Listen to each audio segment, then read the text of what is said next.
Wales, the land of our fathers. A proud culture steeped in tradition and history. But how much do we really know about our own past? Through episodes such as this one, I aim to explore some of the lesser known parts of our shared heritage, where that leaves us today, and where it will eventually lead us into the future. From the fiery industrial heartlands of the South Wales valleys to the rural fields of Anglesey, each community has a story to tell.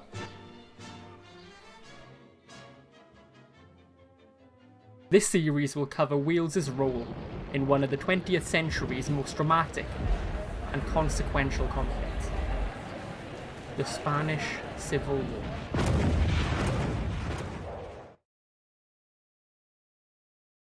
Etched onto a large stone in Cardiff's Alexandra Gardens, amidst the flower beds and large arching trees, are the words of Isidora Dolores Gomez, a Basque revolutionary, an Iberian political icon.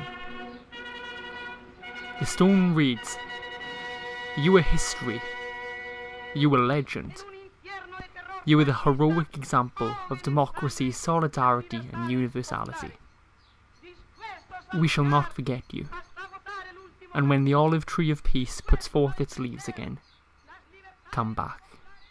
These words were spoken as part of a 1938 speech given in Madrid by Gomez, known as La Pasionera, or the Passion Flower, at a moment when Republican forces were facing disaster as the Spanish Civil War was reaching its bloody climax following the siege of Madrid.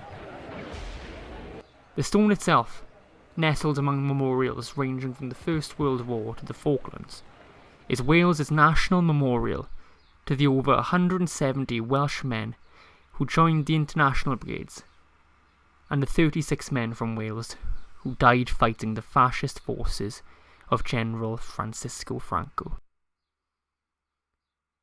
Spanning from 1936 to 1939, the Spanish Civil War was the fight between the divided Spanish Republic, aided by various left-wing groups from within and outside of Spain, and the Nationalists, a conservative, aristocratic and fascist-leaning faction, led mainly by rebelling military generals, supported largely by Hitler's Germany and Mussolini's Italy.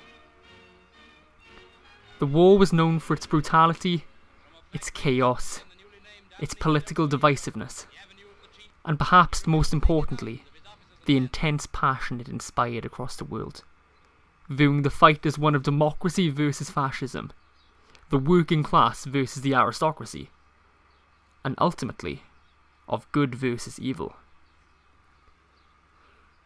The Spanish Civil War has been viewed in the subsequent 80 years since the fall of Madrid as an event befitting legend within Wales.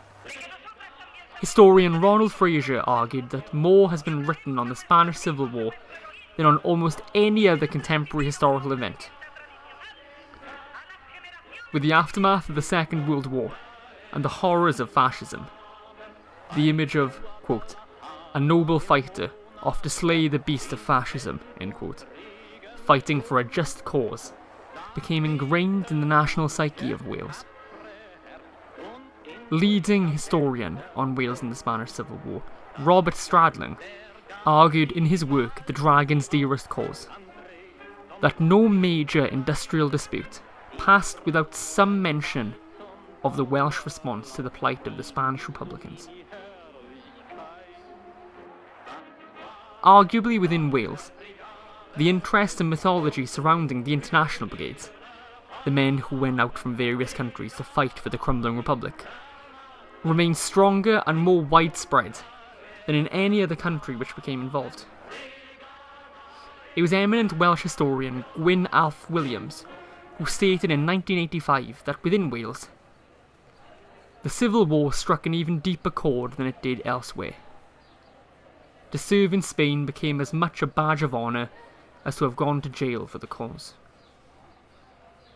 The Spanish Civil War, and the men who fought in it, has arguably gripped the national psyche within Wales. as the Welsh veterans of the International Brigades began to pass away from old age, and the memory of combat slipped from living memory. Numerous publications and television broadcasts were created in order to celebrate the lives of the fighters. In a 1979 documentary series issued by the BBC, dubbed Collier's Crusade, Wales and the Spanish Civil War, the war was presented as, and I quote, "a war of the haves and the have-nots," presenting Welsh involvement as a battle between the average, poor, working-class Welshman, with particular emphasis on the miner, and the vicious, greedy fascists. Within Welsh involvement, the image of the fighting miner became iconic. This image of the miner standing tall against fascism was certainly helped by Dr. Howell Francis's definitive work, Miners Against Fascism, Wales and the Spanish Civil War. Sentiment plays a massive role in how the Spanish Civil War is remembered within Wales, as well as how Wales's role in the conflict is remembered. While the legacy of the International Brigades remains legend within Wales, they are part of a larger story of Welsh involvement in the Spanish Civil War. To view Wales's presence within the conflict solely through the lens of the International Brigades obscures the significant role Wales played in the war. From the large-scale trade of copper and coal between the industrial ports of Bilbao and Cardiff, to the social issues raised through the plight of Basque refugees, to even the cost of eggs, cultural memory often does not include the large-scale impact of the war in Wales, and vice versa.